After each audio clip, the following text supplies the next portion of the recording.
अभी ऊपर नहीं नीचे, ठीक है। आपकी बुक में ये पा नहीं होगा, बस इतना लिखा होगा, ठीक है। किसी भी शब्द का आखिरी अक्षर हिरस्व हो, सिर्फ र, इस पर कोई मात्रा वगैरह नहीं हो। उसके बाद दूसरे शब्द का पहला अक्षर 1.5 अक्षर वाला हो, तो इसमें जो आधा अक्षर होगा उस पर जोर दे करके फिर आगे पढ़ेंगे। तो प्र में प आधा है और र पूरा है, तो कैसे पढ़ेंगे? भक्ता मरप प्रणत। अरप पूरा नहीं पढ़ना, आधा अक्षर कैसे पढ़ते हैं? जैसे गाड़ी में ब्रेक लगाते हैं, मरप, ये पूरा मरप, ब्रेक लगाओ, बोलो मरप, ठीक है ना। आधा अक्षर लास्ट में जहां भी आ जाए वहां आपको पूरा फ्लो में नहीं पढ़ना है। क्या करना है? जैसे ब्रेक लगाते, मरप प्रणत, ठीक है।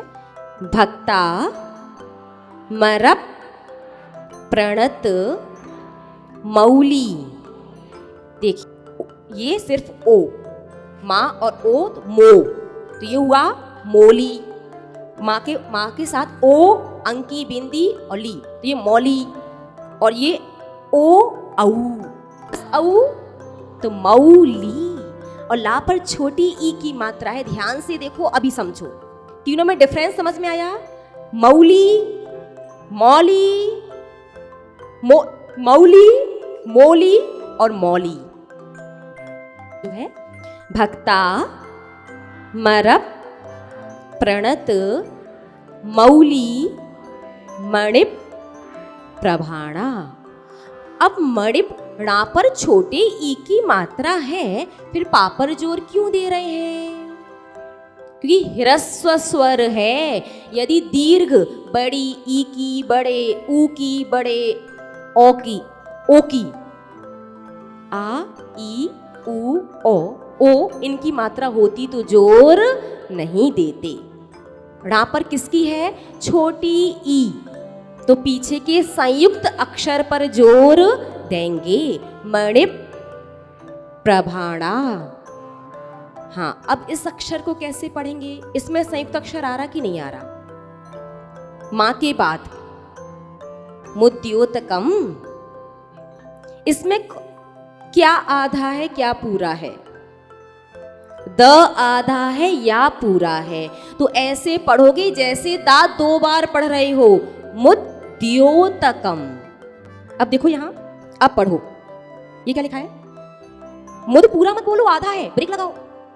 मुद्योतकम, मुद्योतकम, दियो, बहुत से दयो पढ़ दी, पता नहीं क्या पढ़ देते हैं। मुद्योतकम दिख रहा है ना? हाँ, इजी रहे। मुद्योतकम दलित पाप तमो वितानम। सम्यक, बहुत से लोग फ्लो में सम्यक प्रणम्य, सम्यक क्यों? क आधा है, कैसे बोलोगे? सम्यक, सम्यक प्रणम्य। जिन पाद युगम युगादा। वालम, बालम नहीं है, वालम बनम। देखिए ये व वजन का है और आप पढ़ देते हो बा। हाँ ठीक है। अब आपने ब बकरी के कुछ और नहीं कह सकते अपन, बा बहन वाला, बा बल वाला, बलवान।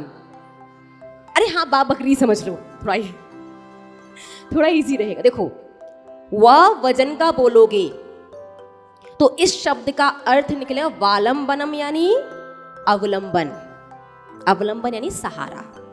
और बा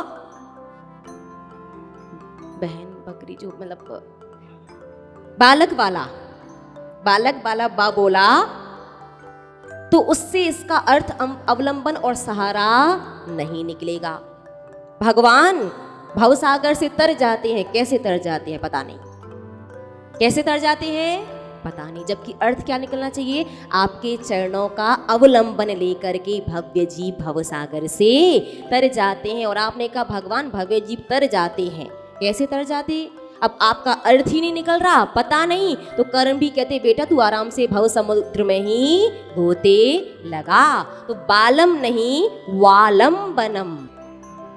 ठीक है, एक बार इसे लय में कैसे पढ़ना है समझ लीजिएगा, क्योंकि पहली, दूसरी और चौथी पंक्ति ह्रस्व स्वर में, तीसरी पंक्ति दीर्घ स्वर में पढ़ना है और कुछ सेकंड रुकना है। यदि इस प्रकार से नहीं पढ़ोगे तो बसंत तिलिका छंद भंग हो जाएगी। और ये भक्तांबर स्तोत्र किस छंद में है? बसंत तिलिका में। और छंद भंग हुई तो पुण्य में थोड़ी सी कमी नहीं, थोड़ा पतला हो जाएगा बस। अब पतले दूध को फिर मावा बनाने में टाइम ज्यादा लगता ना है। भक्तामर प्रणति मौली मणे प्रभाणा,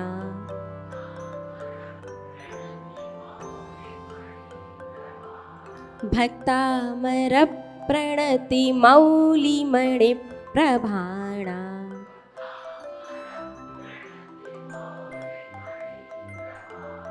मुद्योतकं दलिति पापितमो वितानम्।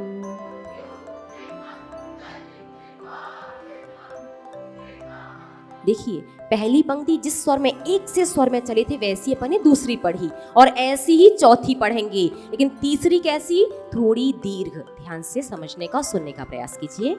सम्यक प्रणम्य जिने पादि युगम युगादा,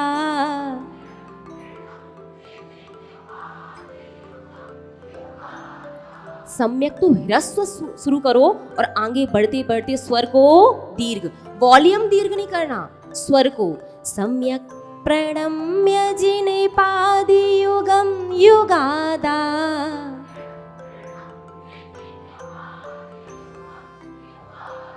वालंबनम भविजले पतितां जनानां,